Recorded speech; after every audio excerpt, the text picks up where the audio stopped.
Entre los años 2016 y 2017 participé en un grupo de exploración paranormal y, para que entiendas a qué me refiero, primero que todo tengo que hacer la diferencia con los grupos de investigación paranormal. El que se dedica a investigación estudia el lugar con mucha anticipación y se preocupa de conocer todos los detalles, principalmente la historia del lugar que va a visitar. Con esto me refiero a los sucesos más importantes que han ocurrido ahí y las posibles entidades que puedan habitar el lugar. En cambio, los exploradores no. Con mis amigos nos juntábamos, decidíamos a qué lugar iríamos esa noche y listo, partíamos al lugar, pero muchas veces, al no saber en lo que nos estábamos metiendo, terminábamos en problemas. No estábamos para nada preparados. Cuando el grupo estaba en formación y ya habíamos juntado una buena cantidad de personas, hicimos nuestra primera exploración en la hacienda Quilpué. Un palacio abandonado que en sus años mozos fue un lugar precioso con piscina y muchos empleados y que hace poco fue comprado por una familia de mucho dinero y lo remodelaron. Pero cuando hicimos nuestra primera exploración estaba totalmente abandonado. En el lugar sentimos energías extrañas y muchas cosas de este estilo y este fue nuestro primer filtro, porque muchos de los participantes se apartaron. Sin que nadie les dijera algo, se dieron cuenta de que esta actividad no era para ellos. Con el grupo conformado empezamos las exploraciones en serio. Una de ellas fue a la ex estación de trenes de Yayay, en la quinta región, una estación que se dejó de utilizar hace muchos años atrás y que por lo tanto estaba casi en ruinas. Esa noche éramos solo 8 personas. Había uno de los participantes que era el líder, pero todos los demás teníamos funciones específicas que cumplir. La mía era grabar con mi teléfono para ver si captaba alguna psicofonía y si no grababa me dedicaba a sacar fotos. Muchas veces anduve solo cumpliendo mis funciones y casi siempre escuchaba cosas extrañas. Cuando programamos esa noche qué haría cada uno, decidimos que primero recorreríamos los andenes y luego el edificio corporativo que estaba junto enfrente. Recorrimos los andenes y no captamos nada, así que nos fuimos todos juntos al edificio. Lo primero que notabas al entrar es que el edificio estaba completamente en ruinas. Eran solamente las 4 paredes y a unos 3 metros de altura porque el edificio era muy alto. Había una viga atravesada de lado a lado. Cuando entramos al lugar y vimos la viga, uno de nuestros compañeros nos dijo que él ya había estado en ese lugar con un grupo de investigación paranormal y que había escuchado que en esa misma viga, hace algún tiempo atrás, una mujer se quitó la vida y que a partir de ese hecho, muchas otras personas comenzaron a imitarla ocupando la misma viga, otros en el subterráneo del edificio e incluso tirándose a la línea del tren. Lo que más me sorprendió de todo lo que nos contó nuestro compañero fue que, según la medium que los acompañaba en esa investigación, todos los sucesos extraños que habían ocurrido en la estación de trenes abandonada de Yayay estaban atribuidos al diablo. Seguimos en nuestra exploración, cada uno cumpliendo con las tareas que debíamos hacer, y nuestro líder cometió un error muy grave. A él se le ocurrió la genial idea de desafiar a los espíritus o entidades que habitaban el edificio. «Si estás aquí, manifiéstate». Pasaron un par de segundos y como no obtuvo respuesta, siguió gritando, pero ahora con mucho enojo en su voz. «Yo te convoco, yo te ordeno, si eres tan poderoso a que te manifiestes porque según la historia tú eres el que provocó todo esto. Al no manifestarte me estás demostrando que eres un cobarde». En el momento en el que terminó de decir estas palabras, empezaron los ruidos de pájaros, pero no eran solo ruidos. Estaba todo muy oscuro y no podíamos ver bien, pero por sobre nuestras cabezas escuchábamos el aleteo de estos pájaros que parecían atacarnos. Se sentía tan cerca que tuvimos que agacharnos para que no nos hicieran daño, y esto no fue lo peor. Ya no solo escuchábamos a estos pájaros, de la nada empezamos a escuchar unos gritos guturales, un grito que nunca antes he escuchado en algún tipo de ave.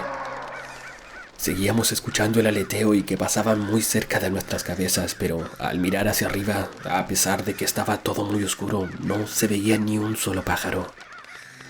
Esa noche nos acompañaba Anita, que tiene el don de ver cosas que no todos podemos ver, de comunicarse con personas fallecidas y todo lo relacionado con la mediunidad. Mientras el sonido de los pájaros seguía sin detenerse, Anita entró en trance y empezó a ver cómo había sido la historia del lugar y a todas las personas que habían acabado con su vida en ese lugar.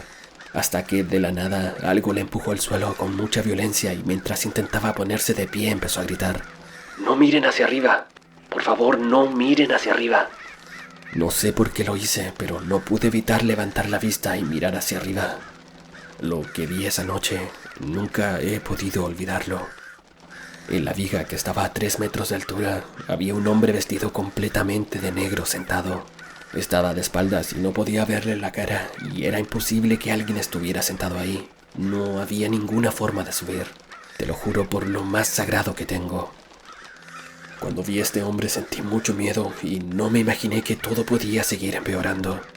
Este hombre, que en un principio estaba de espaldas, se dio vuelta y me miró con unos ojos brillantes, horribles. Sentí pánico, sentí terror como nunca antes lo había sentido. Empecé a temblar de tal forma que no podía controlar mi cuerpo. Fue la primera vez que sentí miedo de verdad. Yo no sabía qué hacer. No sabía cómo detener ese miedo paralizante que sentía, hasta que Anita comenzó a decir unas palabras, a rezar y todo se calmó. Cuando ya estuvimos más tranquilos, seguimos con la exploración y esa noche tomé muchas fotos que tengo guardadas en algún disco duro. Voy a buscarlas y te las enviaré para que veas lo extrañas que son. En muchas de ellas logramos capturar orbes y sombras que no tienen ninguna explicación. Fueron las fotos con mayor manifestación paranormal que alguna vez pude tomar. Terminada la exploración, partimos rumbo a nuestros autos, que lo habíamos dejado a unos 500 metros del lugar, en una plaza cerrada. No podíamos arriesgarnos a dejarlos tan cerca de la estación de trenes porque, por el sector, al estar abandonado, rondan muchas personas que, ante cualquier oportunidad, te abren el auto y te sacan todo lo que pueda servirles. Yo era el único que vivía en los Andes y nadie se fue conmigo. Todos los demás se fueron acompañados y no tengo ninguna duda decir que fue el viaje más terrorífico de mi vida. Sentía que iba alguien a mi lado en el asiento del copiloto y ni siquiera se me pasó por la mente mirar por los espejos retrovisores por el miedo a ver que venía alguien en el asiento de atrás o siguiéndome por la carretera. Era muy fuerte la sensación de que llevaba a algo o a alguien más en mi auto. Cuando venía entrando a los Andes, llamé a mi señora para pedirle que por favor preparara la ducha y mucha sal para darme un baño, porque al parecer me había traído algo de la exploración. Llegué a mi casa, me bajé del auto para abrir la reja y cuando lo estaba haciendo, sentí que esa presencia estaba justo detrás de mí. Me quedé paralizado por un segundo hasta que esta entidad comenzó a soplar muy cerca de mi oreja. Esto me hizo reaccionar. Me metí nuevamente al auto y lo primero que hice fue sacarme toda la ropa. Estacioné el auto dentro de mi casa y dejando toda la ropa afuera, me fui directo a la ducha a bañarme con sal. Unas sales especiales que mi señora había comprado hace un tiempo atrás. Con la ayuda de mi esposa terminé de bañarme.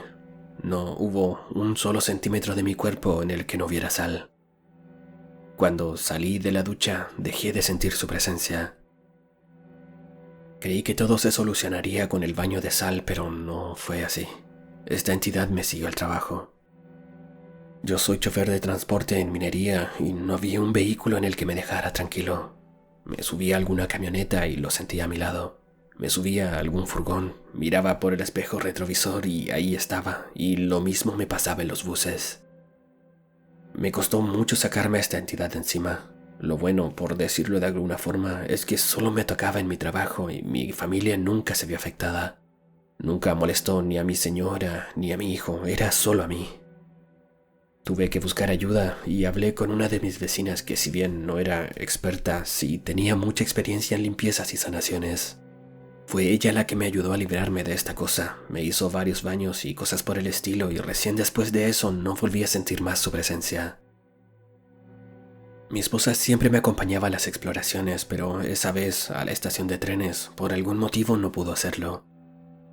Fue la primera y última vez que fui solo a una exploración porque todas las veces anteriores en las que fui con ella nunca me pasó nada.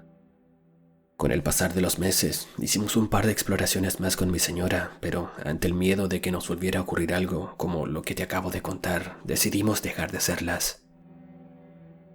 Cuando contaste la historia del pacto con el diablo, en una parte hablaste de que habían visto algo arriba o sentado arriba, no lo recuerdo bien, y se me vinieron todos los recuerdos a la mente.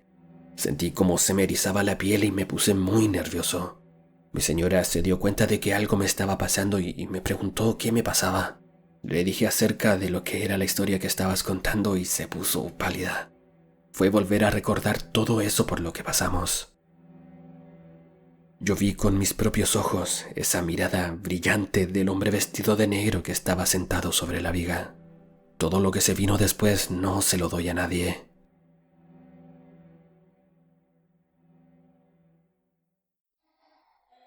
Si llegaste hasta el final del video, te invito a darle me gusta, suscribirte a mi canal y compartirlo con quien creas que pueda gustarle este tipo de contenido. Saludos desde el cementerio.